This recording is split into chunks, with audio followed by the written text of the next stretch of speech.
আল্লাহ বলে এই দুনিয়ায় আমি রব্বুল আলামিন আমার বান্দাদের মধ্যে কর্ম আমি আল্লাহ নিজে বন্টন করে থাকি। এটা কোরআনের আয়াত। আল্লাহ বলছে আমি বন্টন করি, আমি বন্টন করি,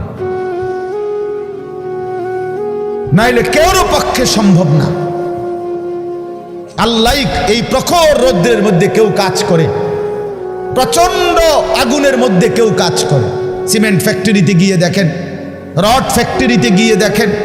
আমি একবার চুন ফ্যাক্টরিতে গেছি, চুন বানায় যে, ওইখানে দেখছি ছাতক সিলেট, এই যে মানুষে পানের লগে চুন খায় যে, এটি আল্লাহু আকবার, আমার কাছে মনে হচ্ছে এটা জাহান্নামের টুকরা।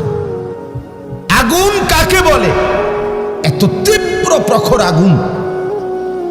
ওইখানে মনে করেন ওই বিল্ডিংটা আমার এখান থেকে মানে গরমের হাট লাগতেছে, আমি পারতেছি না আগাইতে, অথচ ওইখানে দাঁড়াইয়া দেখছি কর্মচারীরা বড় বড় লোহার আংটার মতো এগুলো দিয়ে দিয়া পাথর এগুলো লাড়তেছে আরামসে, হেতে কথাও কয়, তিড়েও লাড়ে, মানে অথচ আগুনটা কি আগুন, জাহান্নামের আগুনের মতো, কিন্তু তার ধৈর্য কুলাইলো কেমন?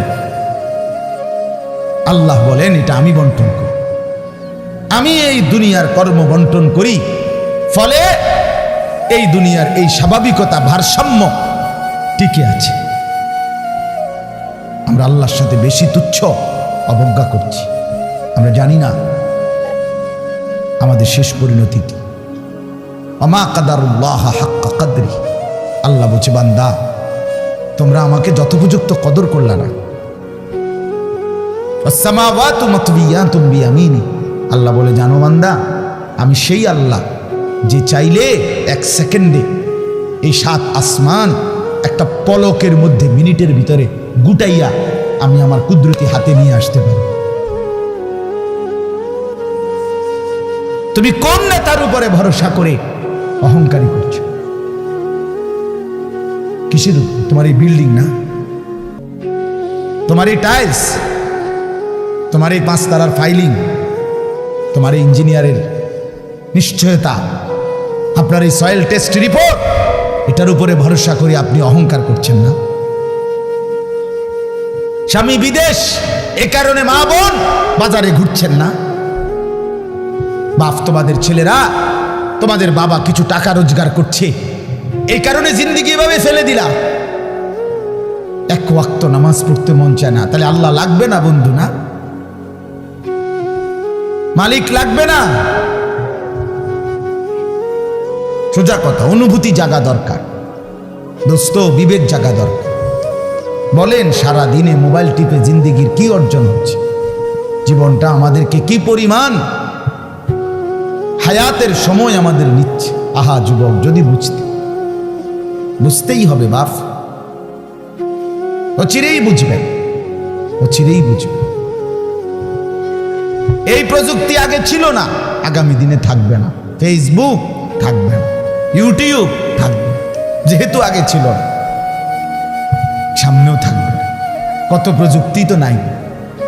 ফিতাওয়ালা সেই ক্যাসেট এখন নাই। তখন কি ফিতাওয়ালা ক্যাসেটওয়ালারা ভবিষ্যৎবাণী করছিল যে এটা আর থাকবে না? পাতলা পাতলা যে সিডি, এগুলো তো এখন নাই। তখন কি ওই সিডিওয়ালারা ভবিষ্যৎবাণী করছিল যে এগুলো থাকবে না? এটাও থাকবে। ওয়াখলুকুকুম মা লা তা'লামুন, কুরআনুল কারীমে আছে আল্লাহ তাআলা বলেন ওয়াল খাইলা ওয়াল বিগালা ওয়াল হামিরা লিতারকাবুহা ওয়া জিনা, আমি আল্লাহ তাআলা গাধা, ঘোড়া, খচ্চর তোমাদের যানবাহনের জন্য দিয়েছি। মজার কথা হলো এরপরে আল্লাহ বলছে এরপরে আমি অচিরেই সামনে আরো অনেক কিছু বানাবো, সৃষ্টি করতে থাকবো যা তোমরা জানো না। মুফাসসিরিনে কেরাম বলে এই কথাটাই প্রমাণ করে কোরআনের যে পৃথিবীর কোনো আধুনিকতাই এখানে শেষ হবে না, এর চাইতে আবার আগে বাড়বে, আরো সামনে হবে। বুঝেন নাই কথাটা? আধুনিকতা এখানে শেষ, এখানে শেষ, বরঞ্চ ইসরাফিলের ফু পর্যন্ত উৎকর্ষ আধুনিকতা বাড়বে, আরো আসবে, আরো আসবে, আরো আসবে। আর কি হইতে পারে আপনি দেখবেন। আমার তো মনে আছে প্রথম যেদিন আমারে প্রথম 2-4 বার শুনাইছিল যে মোবাইলের মধ্যে ছবি দেখা যায় বিদেশ থেকে কথা কইলে, যিনি কথা কইতেছে, আমি হাসি দিয়ে উড়ে দূর বেটা বেউকুফ বেটা, কি কস না কস। কিন্তু পরে দেখলাম এটা একটা ডায়ালবার। এখন তো এটা কোলের বাচ্চাও বোঝে তার আব্বুর ছবি দেখা যাইতেছে বিদেশ থেকে, ঠিক কি না বলে? এটা কি কেউ ভাবছিল তখন? আল্লাহ তাআলা বলেন তাদের জন্য সৃষ্টি করব, ও চিরেই করতে থাকবো। মোজারের সিগা, যেটা ইস্তেমরার বুঝায়, ধারাবাহিকতা বুঝায়। মা লা তা'লামুন, যা তোমরা জানো না আমি তৈরি করব। ওয়াল্লাহু ইয়ালামু ওয়া আনতুম লা তা'লামুন, আল্লাহ বলে আমি জানি তোমরা জানো না। তোমরা জানো মানুষের কোনো আবিষ্কার, এটা মানুষের সত্তাগত আবিষ্কার নয়, বরং আল্লাহর ফয়সালা। এই জন্য আল্লাহ তাআলা যাকে দিয়ে যা করাবেন দুনিয়ায় তা আল্লাহই করাচ্ছেন। কসম খোদার, এটাই সত্য। এই বন্ধু বিশ্বাস করো, এটাই সত্য। এজন্য যে ট্রাক বানাইতে পারছে সে মোবাইল বানাইতে পারবে না। বলে তুমি এত বড় ট্রাকের মতো একটা এত বড় যন্ত্র মেশিন বানাইছো, একটা গাড়ি বানাইতে পারলে তো এই ছোট্ট মোবাইলটা তুমি বানাইতে পারতা না? সে পারবে না। আল্লাহ তাআলার কুদরত এটা। কোরআনে আল্লাহ বলছেন নাহনু কাসামনা বাইনাহুম মাঈশাতাহুম ফিল হায়াতিদ দুনিয়া। আল্লাহ বলে এই দুনিয়ায় আমি রব্বুল আলামিন আমার বান্দাদের মধ্যে কর্ম আমি আল্লাহ নিজে বন্টন করে থাকি। এটা কোরআনের আয়াত। আল্লাহ বলছে আমি বন্টন করি, আমি বন্টন করি, নাইলে কেউর পক্ষে সম্ভব না। আল্লাহ এই প্রখর রৌদ্রের মধ্যে কেউ কাজ করে, প্রচন্ড আগুনের মধ্যে কেউ কাজ করে। সিমেন্ট ফ্যাক্টরিতে গিয়ে দেখেন, রড ফ্যাক্টরিতে গিয়ে দেখেন। আমি একবার চুন ফ্যাক্টরিতে গেছি, চুন বানায় যে, ওইখানে দেখছি ছাতক সিলেট, এই যে মানুষে পানের লগে চুন খায় যে, এটি আল্লাহু আকবার, আমার কাছে মনে হচ্ছে এটা জাহান্নামের টুকরা। আগুন কাকে বলে? এত তীব্র প্রখর আগুন। ওইখানে মনে করেন ওই বিল্ডিংটা আমার এখান থেকেই মানে গরমের হাট লাগতেছে, আমি পারতেছি না আগাইতে। অথচ ওইখানে দাঁড়াইয়া দেখছি কর্মচারীরা বড় বড় লোহার আংটার মতো এগুলো দিয়ে দিয়া পাথর এগুলো লাড়তেছে, আরামসে হেতে কথাও কয়, তিড়েও লাড়ে। মানে অথচ আগুনটা কি আগুন, জাহান্নামের আগুনের মতো। কিন্তু তার ধৈর্য কুলাইলো কেমন? আল্লাহ বলেন এটা আমি বন্টন করি, আমি এই দুনিয়ার কর্ম বন্টন করি। ফলে এই দুনিয়ার এই স্বাভাবিকতা ভারসাম্য টিকে আছে। ওয়াজআলুকুম খুলাফা আল আরদ। বন্ধু আল্লাহ বলছেন আমি আল্লাহ আমার জমিনের মধ্যে তোমাদেরকে আমার প্রতিনিধি হিসাবে বসবাসের ব্যবস্থা করছি, এটা আমি করছি। আপনি শুধু একটা বার বলেন, একটা লোক এখানে এই যারা মনোযোগ দিয়ে শুনতেছেন, আপনি বলেন একজন চেয়ারম্যানকে বলুক, এই চেয়ারম্যান সাহেবরা এনে বসাইয়া, মনে করেন একটা ইউনিয়ন যে আপনার এখানে মোট 4000 ভোটারের ভোটে আপনি নির্বাচিত হয়েছেন, ধরে নিলাম এই 4000 ভোটারের মধ্যে এই ইউনিয়নে মানুষের প্রয়োজনীয় যে কাজগুলো এগুলো আপনি বন্টন করে দিবেন। আপনি যেহেতু জনপ্রতিনিধি, আপনি ভাগ করে দিবেন। রিক্সা চালাইব কয়জন, অটো চালাবে কয়জন, জুতা সেলাই করব কয়জন, চুল কাটবে কয়জন, তরি তরকারি করবে কয়জন, টয়লেট বাথরুম সাফ করবে কেডা কেডা, এটি আপনি লিখে দিবেন। চেয়ারম্যানের বাপ না, চেয়ারম্যানের 14 গোষ্ঠী পারবে এটা মিলাইতে? কথা বলেন না, পারবে এগুলো বন্টন করে দিতে? যারে প্রথম বলবো যে তুমি রিক্সাটা চালাইবা, তে কব কি আমি কি ভোট অর্ধেক নিয়ে দিছি, আপনি প্রথম রিক্সাটাই আমারে দিলেন, আপনি কি কমপক্ষে প্রাইভেট কার্ডটাও দেখলেন না? বলবে কি না বলেন না? সম্ভব? এটা সম্ভব। সুবহানাল্লাহ। নাহনু কাসামনা বাইনাহুম মাঈশাতাহুম ফিল হায়াতিদ দুনিয়া। রব্বুল আলামিন বলেন দুনিয়ার হায়াতে আমার প্রতিটা বান্দার কর্মের বন্টন আমি করে থাকি। ওয়ারাফা'না বা'দাহুম ফাওকা বা'দিন, এরপরে আজীব কথা আল্লাহ বলেন, আমি রব্বুল আলামিন আমার বান্দাদের মধ্যে এই দুনিয়ায় একদল আরেক দল, একজন আরেকজনের উপরে মর্যাদাবান করে থাকি। ফলে লিয়াত্তাখিযা বা'দুহুম বা'দান সুখরিয়া, ফলে আমার বান্দারা একে অপর থেকে নিজেদের প্রয়োজনীয় কাজগুলো আদায় করতে পারে। সুবহানাল্লাহ। আল্লাহ বলেন, আমি মাথায় ঢুকাইছি, তুই রিক্সা চালা, এই প্যাসেঞ্জার তোর সিটের উপরে বসে, সে বসে থাকবে, তুই চালাবি। আল্লাহ বলেন, এটা এই যে একজন দুইজনই মানুষ, এটাও মানুষ ওইটাও মানুষ। এই লোকটা প্রতিটা প্যাডেল মানে রিক্সা ঘুরাচ্ছে, তার ঘাম বাইয়া পড়তেছে, আত্মে বেটা জমিদারের মতো সে এয়াটার মধ্যে, ফোমের এয়াটার মধ্যে, সিটটার মধ্যে বইয়া মোবাইলে কথা কয়, ঠ্যাং দুটা আলগি দিয়া, কিরে বেটা কি তারে। তা সে যদি বলতো, বেটা প্রয়োজনে ভিক্ষা করে খামু বেটা, তো তোরে এভাবে টাইনতে হবে, নাম বেটা দুজন একটা যাবো বেটা। কথার কথা, কে তারে বুঝাবে? কিন্তু আল্লাহ তাআলা বলেন, আমি আমার এই বান্দাদের মধ্যে বুঝাইছি, একজন ড্রাইভার, একজন প্যাসেঞ্জার, একজন বিক্রেতা, একজন ক্রেতা, একজন সারাটা দিন মেহনত। আহা বন্ধু, আমি তো অনেকবার, আমি ঢাকা যখন পড়ালেখা করছি, কত সময় তাকায় দেখছি এই যে গার্মেন্টস মিল ফ্যাক্টরির শ্রমিকরা, ছেলে মেয়েগুলো, কি পরিমাণ মানবেতর জিন্দেগি। তারা এই 8 ঘন্টা 10 ঘন্টা ওভার টাইম করে ডিউটি শেষ করে ছোট্ট ছোট্ট খুপরির মতো কোন রকম জিন্দেগির জীবনটা তারা কষ্ট করে চালায়। অল্প কয়টা টাকা বেতন পায়, বেতনটার জন্য কত সময় কত আন্দোলন করতে হয় তাদেরকে। এই সামান্য কয়টা টাকা দিয়ে তারা জীবনটা নির্বাহ করে বছরের পর বছর, অথচ তাদের সেই কষ্টের মেহনতের পরিশ্রমের পণ্যটা বিক্রি করে মালিক ও পক্ষ কোটি কোটি টাকার রাজপ্রাসাদে আলিশান বিত্ত বৈভবের মধ্যে উল্লাস করছে। আল্লাহ বলেন, বান্দা এই যে ব্যবধান, এটা আমি করছি, এটা আমার ফয়সালা, আমার ইচ্ছা।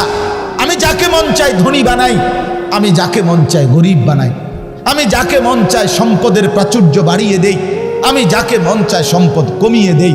আমার বান্দা, এটা তোমার দুনিয়াবি কোনো শিক্ষা, দুনিয়াবি কোনো যোগ্যতা, শারীরিক কোনো দক্ষতা, তোমার মেধার কোনো বিচক্ষণতা নয়, কসম আল্লাহর নয়। যুবক, প্রতারিত হইও না বন্ধু, প্রতারিত হইও না। তোমার মতো সুখী সচ্ছল ছিল, বাবার সম্পদ ছিল, চাকরি ছিল, বাবা বিদেশ ছিল, এরকম হাজারো সন্তান আজকে উদ্বাস্তু শরণার্থী শিবিরে, শরণার্থীর মতো মানবেতর জীবন ফিলিস্তিনে, রোহিঙ্গাতে, সিরিয়াতে, ইরাকে মুসলমানের লক্ষ কোটি সন্তান রোহিঙ্গার আরে শরণার্থী উদ্বাস্তু হিসাবে মানবেতর জীবন যাপন করছে। এদেরও ফ্যামিলি ছিল, এদেরও মা ছিল, এদেরও বাবা ছিল, এদেরও ব্যাংক ব্যালেন্স ছিল, এদেরও হাস্যোজ্জ্বল চেহারা ছিল। বরং আমাদের চাইতে আরবের মানুষের চেহারা লক্ষ কোটি গুণ বেশি সুন্দর। বন্ধু আমার, কি রঙে, আমার কথা শেষ, আমি বেশি আর বাড়াবো না। কি পাইয়া আজকে আমাদের সন্তানদের হালাত আমি বুঝি না। আরে বন্ধু, কি গুপ্তধন পাইয়া গেলা, কোন জমিদারি পাইয়া গেলা, যে জমিদারির কারণে আল্লাহকে এভাবে ভুলে গেলা? কারণটা কি? মুসলমানের বাবারা এভাবে ভুলে গেলেন কেন? মুসলমানের মারা এভাবে বেপর্দায় নামে গেলেন কেন? মুসলমানের বোনেরা এইভাবে অসভ্যতায় নেমে গেল কেন? হায়া কোথায়, লজ্জা কোথায়, শরম কোথায়? আল্লাহকে এভাবে ভুলে গেলেন কেন? যে ঘরে বাপ মা জীবিত, অথচ ক্ষুধার 365 দিনে, একটা বছরে, একটা 16 বছরের 18 বছরের ছেলে মেয়ে, আহা, আপন মা বাপ জীবিত থাকতে কোনদিন একটা বছরে ফজরের নামাজ পড়লো না। এত বড় জানোয়ার মুসলমানের ঘরে ঘুমায় কেন? বলে এত বড় অসভ্য এক মুসলমান বাবা মা এই সময় এত বড় নাফরমান নিয়ে এই ঘরে জীবন চলছে কেন? কারণটা কি? আল্লাহকে এভাবে ছেড়ে দিলেন কেন? আখেরাত এভাবে ভুলে গেলেন কেন? কি ব্যাপারটা কি?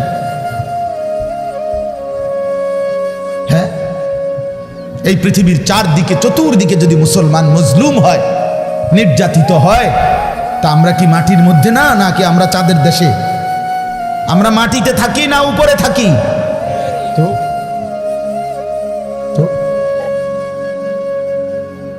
এই জন্য যুবক ভাই, নষ্ট হইও না বাপ,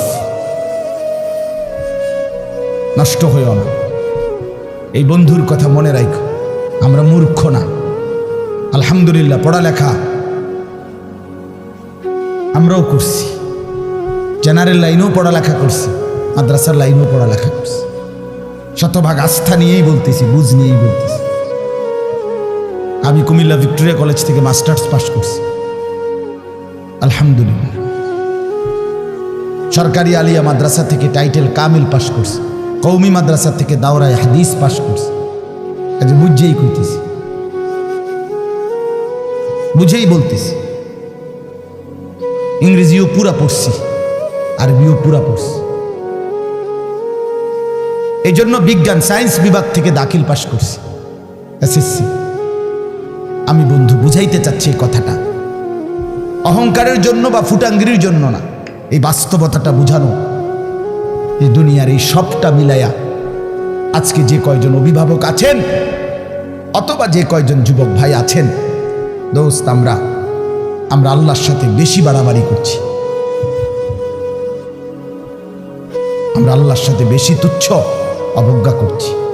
আমরা জানি না আমাদের শেষ পরিণতি কি। ওমা কাদারুল্লাহ হাক্কা কদরি, আল্লাহ বলছে, বান্দা তোমরা আমাকে যথোপযুক্ত কদর করলা না।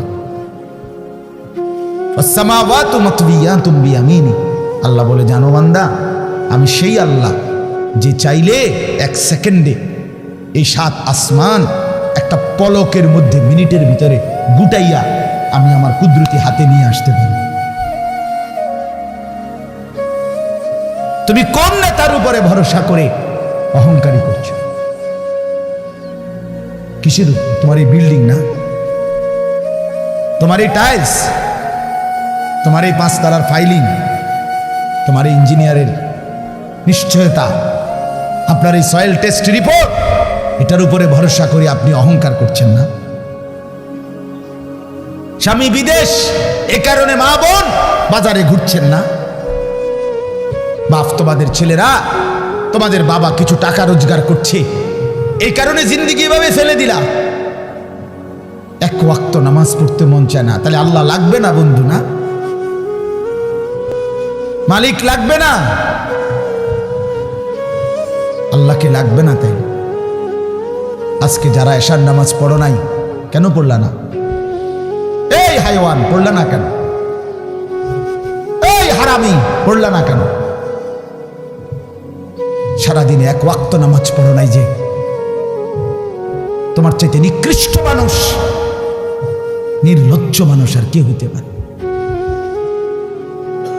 মুসলমানের ঘরে জন্ম নিয়ে এক মুসলমান মায়ের পবিত্র দুধ এক টানা 2টা বছর খেয়ে এত নিকৃষ্ট মানুষ হয় কেমন?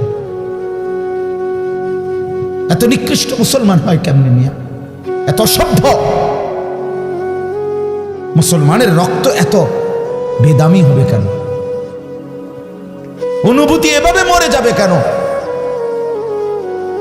এই জন্য আমি আপনাদের সামনে কোরআনুল কারীমের যে আয়াতটা পড়ছি, সূরা আলে ইমরানের 102 নম্বর আয়াত, আল্লাহ তাআলা বলছেন, ইয়া আইয়ুহাল্লাযীনা আমানুত্তাকুল্লাহা হাক্কা তুকাত, হে ঈমানদারগণ, হে মুসলমানরা, মুমিনরা, তোমরা আমার, আল্লাহ বলছে 89 বার কোরআনুল কারীমের মধ্যে আল্লাহ তাআলা, একবার দুইবার না দোস্ত, হে ঈমানদারগণ, হে আমার মুমিন বান্দা, এই কথা বলে আল্লাহ 89, 8, 9, 89 বার আল্লাহ কোরআনে ডাক দিয়েছে। বলছে, তুমি আমার বান্দা, তুমি মুমিন, তোমারে আমি জান্নাত দেব। বান্দা, তোমারে আমি জান্নাত দিতে চাই, বিশ্বাস করো, তোমার জন্যই জান্নাত, কোনো বেঈমানের জন্য জান্নাত না। ঈমানবিহীন কেউ জান্নাতে যাবেন। পৃথিবীর সমস্ত ভালো কাজ যদি কোনো বেঈমান করে, তবুও সে জান্নাতি হবে। গোটা পৃথিবীটাও যদি কেউ মালিক হইয়া দান করে দেয়, এত বড় মহানুভব, কিন্তু সে বেঈমান, ইমান হীরা হারা, কালেমা হারা, সে কশ্চিন কালেও পরকালীন মুক্তি পাবেন। ইমান এইসা সম্পদ, ইমান এতনা দামি জিনিস, এতটা দামি সম্পদ। ইমান বিহীন গোটা পৃথিবীর কিছুরই কোনো মূল্য নেই। তো আল্লাহ বলে সেই ইমান আমি তোমাকে দিয়েছি বান্দা, আমি গ্রহণ করছি। ইয়া আইয়ুহাল্লাযীনা আমানু, হে ঈমানদারগণ। তার মানে তোমার এটা ফরমটা আমি নিছি, তোমার ঈমানদার হিসাবে গ্রহণ করছি, তোমারে মুসলমান বলে নিলাম আমি। এই জন্যই তো ডাক দিলাম, আমার বান্দা, ডাক তো তোমাকে দিলাম। হযরত হাসান বসরি রাহমাতুল্লাহি আলাইহি বিশ্ববিখ্যাত তাবিঈ ছিলেন, আলেম ছিলেন, শ্রেষ্ঠ বুজুর্গ ছিলেন হাসান বসরি রাহমাতুল্লাহ। আমরা তাফসিরে পড়ছি, উনি বলতেন যখনই কোরআনের এই আয়াত ইয়া আইয়ুহাল্লাযীনা আমানু এটা শুনবে, প্রত্যেকটা মুমিনের উচিত সে কান খাড়া করে সাথে সাথে নড়ে চড়ে বসা, আর হৃদয়ের মধ্যে কথা আনা, আমার মুনিব আমাকে ডাকছেন, এখন হয়তো আমাকে কিছু করতে বলবেন অথবা কিছু নিষেধ ছাড়তে বলবেন, আর আমার উচিত মুনিবের ডাকেই সাড়া দেওয়া। তো আল্লাহ তাআলা এখানে বলছেন ইয়া আইয়ুহাল্লাযীনা আমানু, হে ঈমানদারগণ, ইত্তাকুল্লাহা হাক্কা তুকাতিহ, তুমি পূর্ণ হক আদায় করে সামর্থ্যের সবটা দিয়ে, নিজ যোগ্যতার সবটুকু দিয়ে, নিজ সামর্থ্যের সবটা দিয়ে হক আদায় করে তুমি আল্লাহকে ভয় করো, তাকওয়া অর্জন করো। আখিরাত খামখেয়ালি করো না, আল্লাহর হুকুম মানাটাকে খামখেয়ালি করো না, নয়সয় মনে করো না, জোরাতালি মনে করো না। হাক্কা তুকাতিহ, একেবারে হক আদায় করে আল্লাহকে ভয় করো। এই কথাটা যে আল্লাহ কোরআনে বন্ধু কতবার বলছে, বারবার বারবার বারবার। ইয়া আইয়ুহাল্লাযীনা আমানুত্তাকুল্লাহা ওয়া কুলু কাওলান সাদীদা, এই যে আল্লাহ বলছে ইয়া আইয়ুহাল্লাযীনা আমানুত্তাকুল্লাহা ওয়া কুনু মা'আস সাদিকিন, এই যে আল্লাহ বলছে ইয়া আইয়ুহাল্লাযীনা আমানুত্তাকুল্লাহা ওয়াল তানজুর নাফসুম মা কদ্দামাত লিগাদ ওয়াত্তাকুল্লাহ, এই যে আল্লাহ বলছে ইয়া আইয়ুহান নাসুত্তাকু রাব্বাকুম আল্লাযী খালাকাকুম মিন নাফসিন ওয়াহিদা, এই যে আল্লাহ বলছে ইয়া আইয়ুহান নাসুত্তাকু রাব্বাকুম ইন্না জালজালাতাস সাআতি শাইউন আযীম, এই যে আল্লাহ বলছেন বারবার বারবার বারবার। আল্লাহ বলছে হে ঈমানদার মুমিন বান্দা আমার, তুমি অন্যদের মতো না, তুমি হিন্দু না, তুমি বৌদ্ধ না, তুমি ইহুদি না, তুমি খ্রিস্টান না, তুমি নাস্তিক না, তুমি মুরতাদ না, তুমি বেঈমান না, তুমি আমার মুমিন বান্দা, তুমি আমার ঈমানদার বান্দা। তুমি আর 10 জনের মতো না, ভাত আমি সবাইকে খাওয়াবো, সেজদার তৌফিক আমি সবাইকে দেব না। বউ বাচ্চা, স্ত্রী সন্তান, সংসার, বাড়ি গাড়ি, ক্ষমতা, এটা তো আমি আল্লাহ বেঈমানকেও দিচ্ছি, বেশি দিচ্ছি। কিন্তু আল্লাহ বলেন মুমিন তোমাকে আমি জান্নাত দেব, জান্নাত, জান্নাত দেব, জান্নাত দেব। ঈমানদার জান্নাত এক পলক দেখবে। হাদিসের মধ্যে আছে আল্লাহর নবী সাল্লাল্লাহু আলাইহি ওয়াসাল্লাম বলেন পুরাটা হায়াত যেই বান্দা, যেই মুমিন দুঃখ কষ্ট আর যন্ত্রণায় কাটাইছে, কোনোদিন 1 সেকেন্ডের জন্য সুখ পায় নাই, কিন্তু 1 মুহূর্তের জন্য আল্লাহর নাফরমানি করে নাই, খোদার কসম আল্লাহর নবী বলেন বন্ধু হাসরের ময়দানে আল্লাহ তার সেই অনুগত বান্দাকে, হুকুম মাননেওয়ালা মুমিন যে কোনোদিন সুখ পায় নাই, দুনিয়ায় আনন্দ পায় নাই, দুঃখ আর যন্ত্রণা। আমার একজন নিকটাত্মীয় আছে আমার এই হায়াতে, আমার ঘনিষ্ঠ আপনজন, আমার এই হায়াতে, আমার এই 20-25 বছরের ভিতরে আমি কোনোদিন তার সুখের কথা খুব কমই শুনছি। যখনই শুনছি উনি বিপদেই আছে, কোনো না বড় সড়ো মুসিবতে, একটার পর একটা তার বিপদ লেগেই আছে। বিপদ যেন তারে ছাড়ে না, মুসিবত যেন তার। আমি তার জন্য নিজে উমরা করছি, কত সময় কত দোয়া আমার সেই আপনজনের জন্য আমি করি, কিন্তু আমার কাছে মনে হয় আমার মালিকের ফয়সালা এটা যে মুসিবত তাকে ছাড়ে না, বিপদ তাকে ছাড়ে না। আল্লাহর নবী সাল্লাল্লাহু আলাইহি ওয়াসাল্লাম বলেন, এই প্রচন্ড মুসিবতের ভিতরেও আমার হুকুমটা মেনে যে আখিরাতে গেল, আল্লাহ তাআলা ফেরেশতাকে বলবে, আমার এই বান্দাকে জান্নাতের চারদিকটা একবার ঘুরাইয়া জান্নাতের দরজা বরাবর একটু দাঁড় করাইয়া আবার নিয়ে আসো। কসম আল্লাহর, এটা হাদিস। ওই জীবনভর দুঃখ কষ্টে আল্লাহর হুকুম মেনে গেছে, সেই লোকটাকে চারদিকে ঘুরাইয়া জান্নাতের দরজার কাছে একটা মিনিটের জন্য ফেরেশতা দাঁড় করাবে। জান্নাতের একটা মিষ্টি বাতাস 1 সেকেন্ডের জন্য তার কলিজাটার মধ্যে এসে লাগবে ভিতর থেকে। এইবার লোকটাকে আল্লাহ রসুল বলেন, আল্লাহর সামনে যখন আনা হবে, আল্লাহ তাআলা জিজ্ঞেস করবে, আমার বান্দা জীবনটা বুঝি দুঃখ আর কষ্টেই কাটাইছ না? কসম আল্লাহর হাদিসে আছে, ওই বান্দা বলবে, মাওলা বলেন কি মাওলা, জীবনের দুঃখ কি জিনিস আমি তো কখনোই দেখিনি। আল্লাহর কসম, রসুল বলছে, মুমিন ওই 1 সেকেন্ডের জান্নাতের বাতাস তার 70 বছরের দুঃখ ভুলায় দেয়।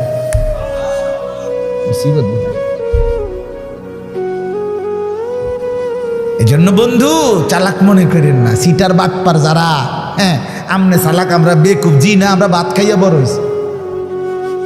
আমি বন ফানি চা দিয়া ভিজাইয়া বড় খাইয়া বড় হয়েছি না।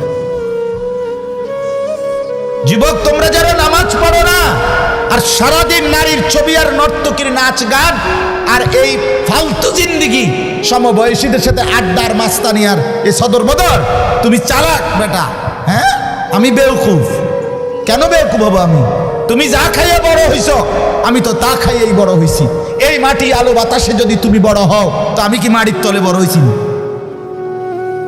বুঝবো না কেন? বুঝি না কেন? কি বেশি মুখ জ্বালাইছো তুমি?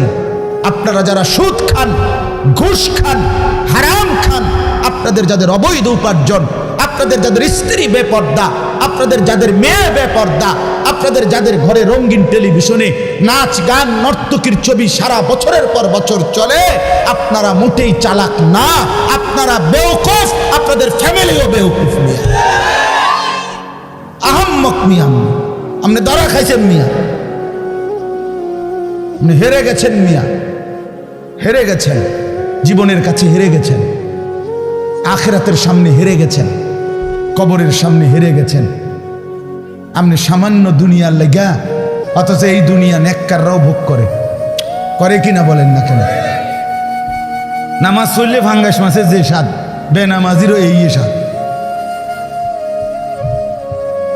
বেনামাজি যেটারে টাইলস কয়, নামাজি এটারে টাইলস কয়, এতে কোনো মাটি কয় না। তাহলে আপনি আহামরি কি দুনিয়া ভোগ করলেন বলেন? কি জন্য আখিরাত ছেড়ে দিলেন? আল্লাহ আমাদেরকে বুঝার তৌফিক দান করেন। অতএব বাপ, আমার কথা একটু শক্ত পরে মনে মনে কইবেন যে এরকম দুই একজন থাকে, হুজুরদের মধ্যে কিছু থাকে, কি করবে? কিছু শক্ত হুজুর থাকতেই পারে না, বেজাল্লা হুজুর ধরেন না। আমি এই কিছু বাকি আমি দিল জাগাইতে চাই, খোদার কসম দুশ্মনী নিয়ে বলি না। কি ভাই, কারোর সাথে কোনো দুশ্মনী ছিল কি? কোনো ঝগড়ার কারণে বলা হইতেছে? এটা কি মারামারিকে জামা বইটা লাইছিল? আজ যে সুরিয়াল আমি তোরে বেড়া ফাইছি, বাতিজার ফুট তোরে আজকে ফাইছি, মাইকেও ফাইছি সুবিধা মতো, আজকে কই না। ব্যাপারটা তো এটা না দোস্ত, আমার বাপ, আমার পর্দার আড়ালের মা বোন, আপনাকে জাগাইতে চাই। মা, কেন বেপর্দার জিন্দিগি? যে নারী তার ইজ্জতের কদর বোঝে না, যে নারী তার পর্দার কদর বোঝে না, যে নারী তার সতীত্বের সম্ভ্রমের কদর বোঝে না, খোদার কসম সে নারী না, সে কোনো মহিলা না, সে ভিন্ন কোনো পদার্থ হইতে পারে। রাসূলুল্লাহ সাল্লাল্লাহু আলাইহি ওয়াসাল্লাম আমরা এটাই পড়ছি।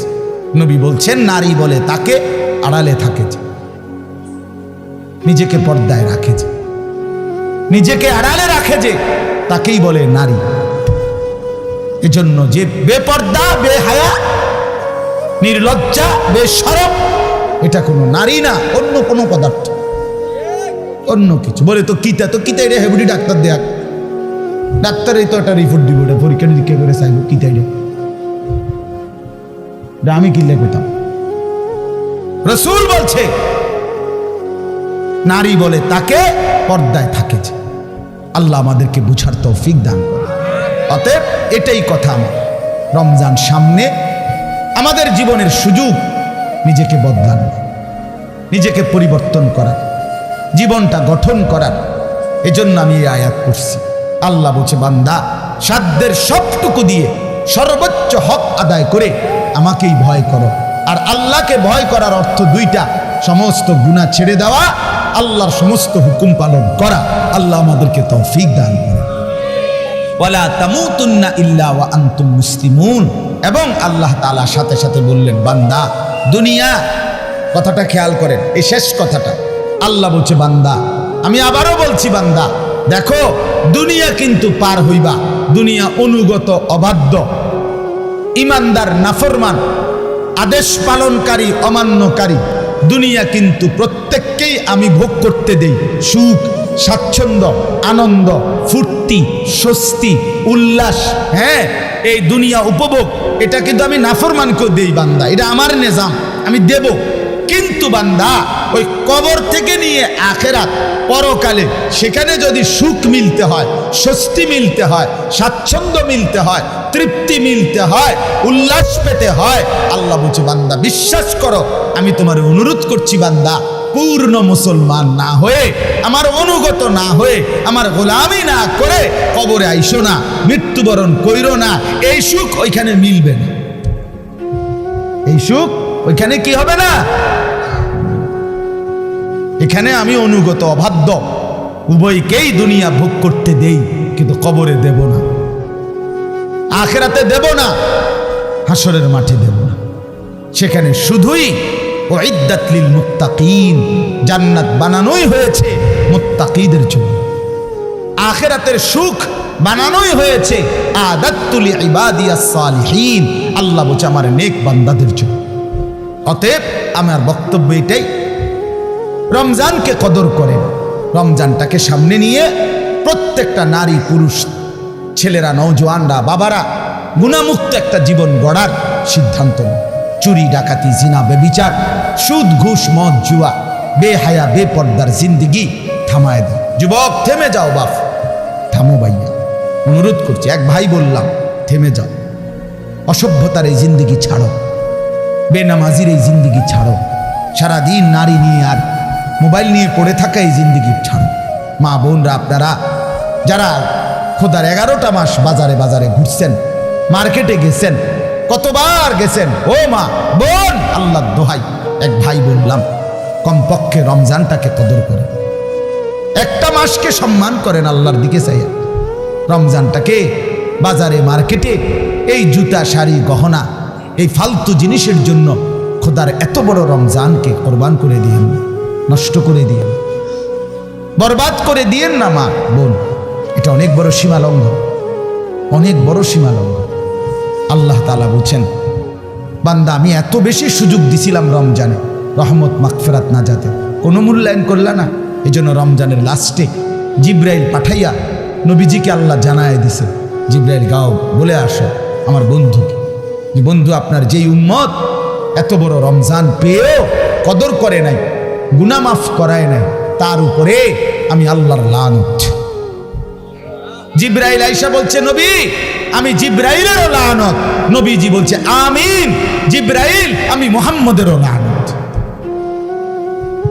তোর উরফে আল্লাহরও গজব, তোর উরফে ফেরেশতাদেরও লানত, তোর উপরে রাসূলুল্লাহরও লানত, অভিশাপ, অভিশাপ। এজন্য ইয়া বাগিয়াল খাইরে আকবিল, ইয়া বাগিয়াশ শাররে আকসি, এই শেষ কথা। নবী সাল্লাল্লাহু আলাইহি সাল্লাম বলে রমজানের রাতে প্রত্যেক দিন, সারাদিন রমজানে ফেরেশতা ডাকে, হে নেক কাজের আগ্রহীরা এগিয়ে আসো, হে গুনাহের কাজের আগ্রহীরা এবার তো থামো, এটা থামো। এটা রমজান, এটা রমজান যুবক, এটা রমজান। মোবাইলটা আর খুলল না, নারীর ছবি আর দেখো না, বেনামাজি জিন্দিগি আর রাইখো না। আমরা প্রত্যেকে নিয়ত করি ইনশাআল্লাহ, বলেন ইনশাআল্লাহ। আল্লাহ তাআলা তৌফিক দান করেন। আমার বাপ, আর 5টা মিনিট আমার একটু কথা আপনাদের কাছে আমার মেহেরবানি করে অনুরোধ। আমি ব্যক্তিগতভাবে খুব লম্বা সময় বলতে পারবো না, কিন্তু আপনাদের কাছে আমার অনুরোধ, এই দেবিদ্দার দারুল উলুম মাদ্রাসা অনেক প্রাচীন, হযরত মাওলানা আবু তাহের শাহ, উনি আমাদের অনেক মুরব্বী, অনেক মুরব্বী। মূলত ওনার সম্মান জানাইতে গিয়েই আলহামদুলিল্লাহ আমি চেষ্টা করি এই মাহফিলটাতে আসতে। ওনার ছেলে বশির, সে আমারে অনেক মহব্বত করে, অনেক মহব্বত। এই জন্য সব মিলায়া আন্তরিকতার কারণেই চেষ্টা করছি আসতে। আপনাদের কাছে অনুরোধ, এই মাদ্রাসাটা সবচেয়ে প্রাচীন দেবিদ্বারের পুরাতন মাদ্রাসাগুলোর মধ্যে এটা একটা। আমাদের মাসিকারা মাদ্রাসা, আমাদের রামপুর মাদ্রাসা, এগুলো যেরকম প্রাচীন মাদ্রাসা, এটাও আলহামদুলিল্লাহ অনেক প্রাচীন একটা মাদ্রাসা। একটা মাদ্রাসার অনেক জরুরত, অনেক প্রয়োজন। মাদ্রাসার নতুন ভবন, মাদ্রাসার সার্বিক ব্যবস্থাপনা, একটা মাহফিলের ইন্তেজাম, মাদ্রাসার সমস্ত খরচ সব মিলায়া অনেকগুলো টাকাই সবসময় সারা বছর প্রয়োজন হয়। আপনাদের কিছুটা ভালোবাসা, সহযোগিতা, আন্তরিকতা, একটু দান, একটু সহযোগিতায় আপনি খুব ক্ষতিগ্রস্ত হবেন না, কিন্তু মাদ্রাসা লাভবান হবে, আপনার আখেরাতও লাভবান হবে। এই জন্য 5টা মিনিট আমি অনুরোধ করছি, প্রত্যেকে ইনশাআল্লাহ দয়া করে, মেহেরবানি করে, যার যার সামর্থ্য মতো ফিরাইয়া দিয়েন না। এক ভাইয়ের আবেদন ফিরাই, মাদ্রাসার জন্যই চাইছে, আখেরাতের আশাই চাইছে, আপনার ভালোর জন্যই চেয়েছে। যে টাকাটা দিবেন, খোদার কসম, রাসূল বলছে উম্মত এটাই তোমার থেকে যাবে, এটাই থাকবে শুধু। অতএব দানটাই থাকবে, আমারটাও আপনারটাও। আমরা প্রত্যেকে ইনশাআল্লাহ একটু বলি যে নগদ দিলে নগদ দেন, আর যদি পরে দিবেন তো বলেন, এক্ষুনি লিখে রাখেন। আপনারা দিলেও 5 মিনিট, না দিলেও 5 মিনিট, এই 5-6 মিনিটের ভিতরে আমি আর বাড়াবো না, বলেন ইনশাআল্লাহ। আলহাজ মোশাররফ হোসেন ভূঁইয়া সাহেব 5,000 টাকা, আল্লাহ কবুল করেন, মাশাআল্লাহ। ওই যে চাচা, কি নাম, শহীদুল্লাহ মাস্টার সাহেব 2,000 টাকা, শহীদুর রহমান মাস্টার, মাশাআল্লাহ, চাচা দান দিবেন 2,000 টাকা, আল্লাহ কবুল। আরো বলেন ভাই কিছু, ভাই কি নাম চাচা? সেলিম ভাই 1,000 টাকা, আল্লাহ কবুল করেন, মাশাআল্লাহ। বলেন একটু হিম্মত করেন, দেরি করায়েন না। এক মুমিনের সিফাত, বৈশিষ্ট্য, সে নামাজ পড়ে প্রতিদিন, দান করে প্রতিদিন, এটা মুমিনের বৈশিষ্ট্য। বলেন ইনশাআল্লাহ। আরো কিছু ভাই বলেন বাবা, কি নাম চাচা? হাজী মোহাম্মদ রমিজ উদ্দিন, চাচা যান 2,000 টাকা দিবেন, আল্লাহ কবুল করেন। কি নাম? গিয়াসউদ্দিন ভাই, ওই যে দেখেন 1,000 টাকা দিবেন, আল্লাহ কবুল করেন। জনাব শহীদুল্লাহ সাহেব কত? 1,000 টাকা, আল্লাহ কবুল করেন। এদিকে একজন 1,000 টাকা দিচ্ছেন, আল্লাহ কবুল করেন, মাশাআল্লাহ, আলহামদুলিল্লাহ। আরো একজন 500 টাকা দিচ্ছেন, কামাল সাহেব 1,000 টাকা, আল্লাহ কবুল করেন, মাশাআল্লাহ। যারা টাকা আনতে যাইতেছেন, টাকা নিয়ে তাড়াতাড়ি আসেন, মাশাআল্লাহ। মনির ভাই ভাই লেখেন,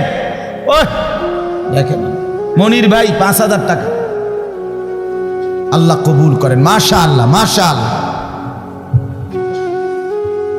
হাবিবুর রহমান চাচা দান দিচ্ছেন 500 টাকা, আল্লাহ কবুল করেন। আর কেউ দেন? নওজোয়ান ভাই তোমরাও দাও ভাই, 100 টাকাই দাও, 200 টাকাই দাও, 1,000 টাকাই দাও, 500 টাকাই দাও, নিজের ভালোর জন্য দাও। দান করলে ইবাদতের তৌফিক হয়, দান করলে নিজের ভিতরে আমলের জজবা আসে, আখেরাতের প্রেরণা আসে, আল্লাহ তৌফিক দান করেন। শিপন ভাই 1,000 টাকা, আল্লাহ কবুল করেন, মাশাআল্লাহ। আর কেউ বলেন ইনশাআল্লাহ, একটু জলদি বলেন। রবিউল ভাই 1,000 টাকা, আল্লাহ কবুল করেন। হ্যাঁ, নাইম ভাই 2,000 টাকা দিবেন, আল্লাহ কবুল করেন, মাশাআল্লাহ। আরো একজন দিছেন 500 টাকা, মাশাআল্লাহ, আল্লাহ আপনি বরকত দান করে। এই তো হইছে, অনেক দিছেন আপনারা, বলেন ইনশাআল্লাহ। আরেকটু বলেন, আরেকটু বলেন, বলেন ইনশাআল্লাহ। আও বাবা আও, মাশাআল্লাহ। ছোট বাচ্চার হাতে দিয়ে দান করানো এটা একটা মুবারক আমল, এটা মনে রাখেন। তো কি নাম বাবা? সাব্বির, তোমার নাম? বাবার নাম, মাশাআল্লাহ। আরো একজন দিছেন 1000 টাকা। আর সাব্বির কত দিছো? ও তোমার আব্বার পক্ষ থেকে 500 টাকা, এখানে 100 টাকা। আল্লাহ, কেন বাচ্চারা আপনার অন্যকে দিতে চায় কম, সে নিজেরটা কায়রা নিতে চায়। এই জন্য বাচ্চার হাতে যদি কেউ দান করায়, আস্তে আস্তে বাচ্চার হাত প্রশস্ত হয়, দানের হাত বাড়ে। বলেন ইনশাআল্লাহ। আর কেউ? আর কেউ? এমদাদুল্লাহ ভাই, মোহাম্মদ এমদাদুল্লাহ 1000, আল্লাহ কবুল করেন, মাশাআল্লাহ। আর কেউ? বলেন, বলেন ইনশাআল্লাহ, জলদি বলেন, বলেন মাশাআল্লাহ। 500 টাকা দিছেন, আল্লাহ কবুল করেন, আলহামদুলিল্লাহ। আরো দেন, আরো দেন, মাশাআল্লাহ। দুইজন ছাত্র ভাই যাও ভিতরে, আল্লাহর বান্দাদের হাতের কাছে যাও। মাদ্রাসার বড় সাব্বির, মিজানুর রহমান ভুইয়া 1000 টাকা, আল্লাহ কবুল করেন, মাশাআল্লাহ। মেহেরবানি করে আমার প্রিয় ভাই হযরত মাওলানা আওলাদ হুসাইন আপনাদের সামনে বয়ান করবে, অনেক চমৎকার বয়ান করবে, লম্বা বয়ান হবে ইনশাআল্লাহ। দয়া করে কেউ উঠেন না। নজরুল ভাই 500 টাকা, আল্লাহ কবুল করেন, মাশাআল্লাহ। আল্লাহ তাআলা ভরপুর বরকত দান করেন, মাশাআল্লাহ। নাম বলেন? 500 টাকা, আলহামদুলিল্লাহ। আল্লাহ সবাই। চাচা জি, চাচা কি নাম? জনাব তাহের পুলিশ। চাচা যান দিবেন কত? 2000 টাকা, আল্লাহ কবুল করেন, মাশাআল্লাহ।